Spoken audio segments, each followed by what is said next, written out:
Hi guys, this is another video for the Cadillac 472 500 group. I have the Make It Run motor sitting on the run stand. I thought we'd talk about the motor a little bit and then the run stand a little bit, and then I'm going to set up and do a video of the motor actually running and try and splice the two together. So we'll see how all this goes. Now, there are videos on this motor. Most of it has been documented, what we've been doing. Remember, this one has got the factory camshaft in it, but I put in a new timing chain and I advanced the camshaft 10 degrees. So instead of being at factory 6 degrees retarded, it's now sitting at 4 degrees advanced. And it's still the original factory cam, which has a 116 lobe center, like a 200 degree duration at 50, but it is sitting substantially different than it was from the factory. Now, the other thing I've done is I swapped in a distributor that is kind of like an MSD. It's actually a points distributor. Way back when I rebuilt it using MSD replacement parts and made it basically like an MSD. This was before Cadillac distributors were available at all. I then later on took another one from a Chevrolet and modified it for the Cadillac. But this is my original one from way back when, so I thought I might as well put it on this motor. Part of that is so that it'll plug into the car, because the car has a box to run it on. But since we're on the run stand, what I've done is I've rigged up a HEI module and a external coil, and it's just powered up to make it work. That part I will just pull off when it goes on the car. So that piece is just there to make it run on the run stand. But the distributor itself, like I said, was started out as a points distributor. Now, on the carburation and intake, we have a 750 double pumper on it. And remember, this intake is a 368 quadrajet aluminum intake. They came on limos, 368 engine. It took an actual quadrajet pattern. I'm having an adapter on it, if you look, and a 750 double pumper. I opened up the center. I cut the little quadrajet tubes that go all the way to the bottom out and made a regular plenum in it. If you look at the videos of me talking about intakes, this one is in there. It does not flow a lot. This is only like 174 or 178 CFM per runner, but that is just enough for a dead stock head. And remember, these heads are they're not even completely cleaned up. They still have some carbon in them. There are stock 202. It's a stock lift camshaft, so we have not got a lot of flow in the head anyway. So this should maximize our low end power, and that's what this engine is all about. We modified the oil pump so that it would fit the car. This is a G pump. It's just a regular G pump. I shimmed the spring just a little bit so that we have 55 psi of oil pressure, and we have a video on that too where I'm talking about oil pumps and what I did to make this one work. And when I ran it earlier, it was basically right at about 55, 60 psi, depending on what RPM you're at. The EGR on the intake has been blocked off, and the only other thing we have done is, remember, we put Z28 springs.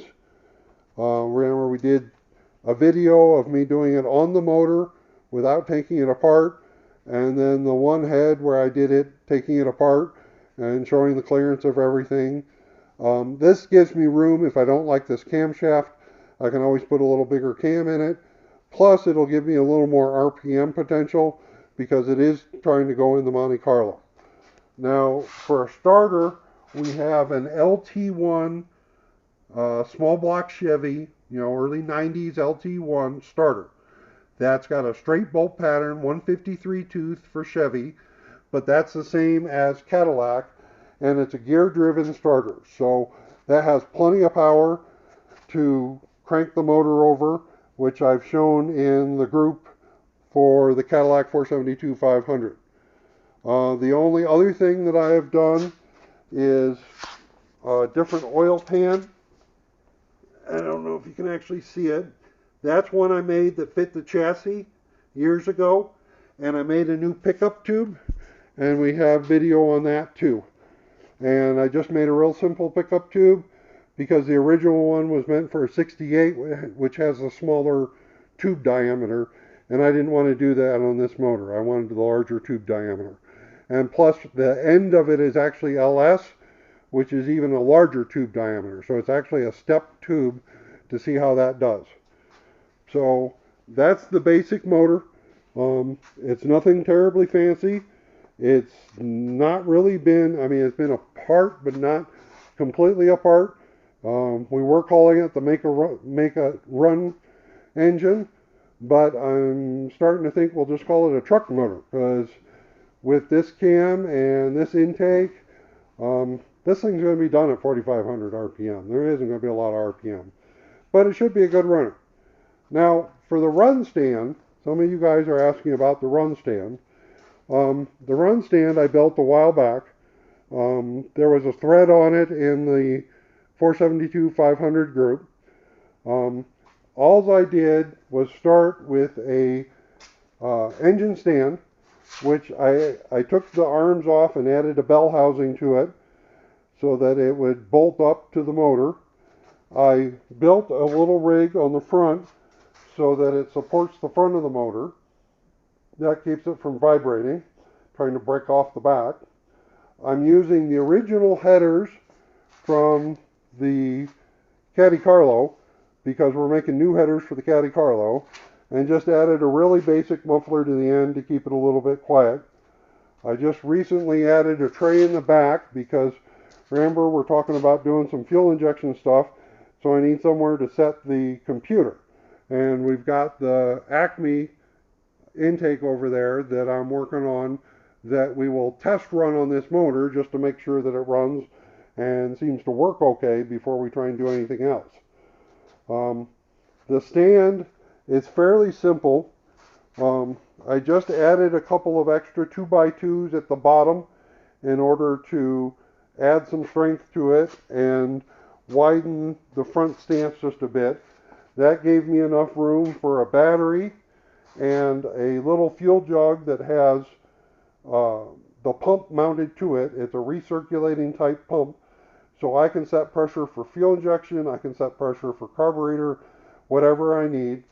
The radiator was donated to me. It's a old NASCAR radiator, so it's super thick and double flow, and the fan on it is just a single fan, and it seems to work just fine. Now, I've also rigged up an accessory drive for this particular stand, and I just did it really simple.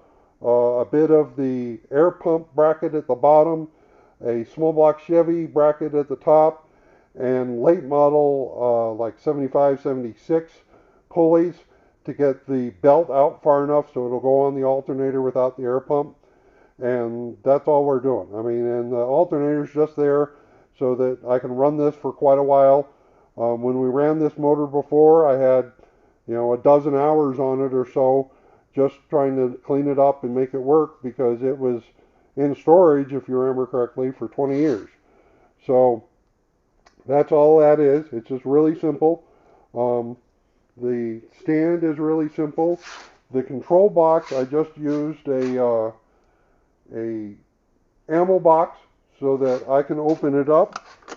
That gives me the ability to get to the wiring without any trouble, and it closes right up. So if we have some sort of problem, we can deal with it. It has start, ignition, fans, power. We have a narrow band O2 because I happen to have it kicking around on the shelf, so I thought we might as well.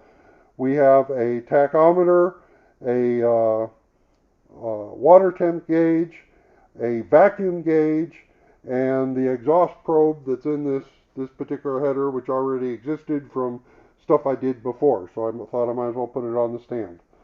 And that's the basic run stand. Oh, we have oil pressure at the back. I just did a simple gauge right into the back of the block. It just screws in.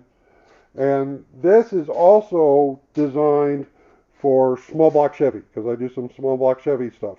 So I've made it to where you swap just a couple of parts and the small block Chevy bolts right up in place of the Cadillac motor.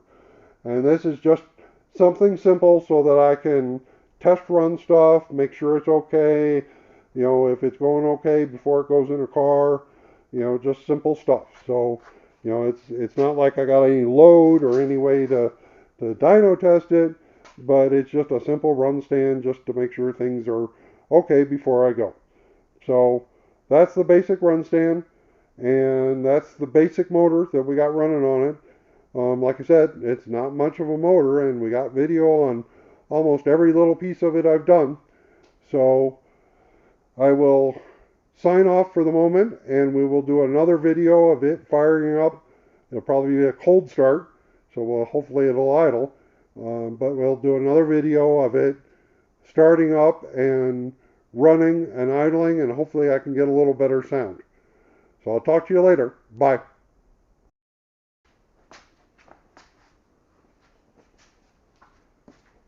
Alright, so let's see if we can make this run. This is ice cold. It's been sitting for a day and a half or so. So we're going to see if this actually starts. I'm going to turn ignition on, and we're going to roll this over. Actually, let's do a little fuel pump first. So we've got fuel pressure. Let me make sure I've got fuel, which I do. And we're going to just try and start it. Yeah, it's a little cold, which I expected. So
right now we're at about 500 or 600 RPM.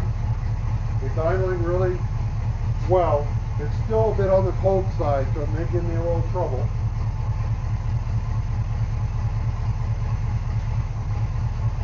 It seems okay. There's no rocker noise. Remember we did a video on rockers. Hopefully you can hear me. You may not be able to hear me. I may have to voice over some of this.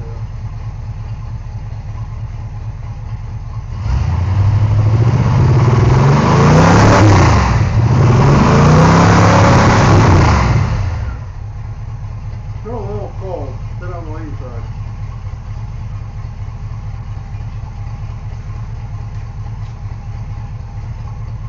Yeah, we're not even on the gauge yet.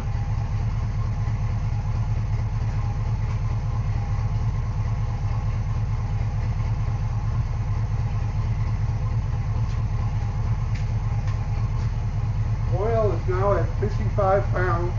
So the oil's got a little bit of heat in it. We're still sitting about 20 inches of vacuum. Idling about 550, 600.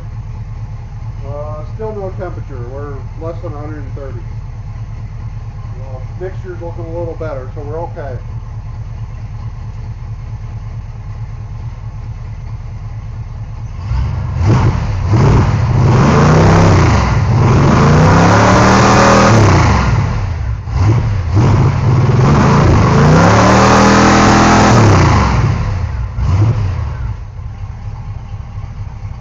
Seems to run just great.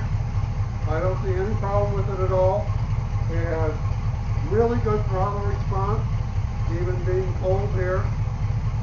Timing is set pretty low. I can double check it right now. But we are literally sitting at 7 degrees. It seems to not want a lot of timing. So everything seems to be doing really well. This motor was its goal is to go into the Monte Carlo. I'm not sure you guys can hear me at all. I'll move a little closer. Its goal is to go in the Monte Carlo, but we're going to test a few things with it. I've got an Acme intake I want to make work. We'll probably fuss with a few other things. I can always use it to test a carburetor if I'm working on a carburetor, but I think it's basically ready to go. It seems to be running just fantastic. So that's the Make It Run motor. I think it'll be a good truck motor, and I'll talk to you guys later.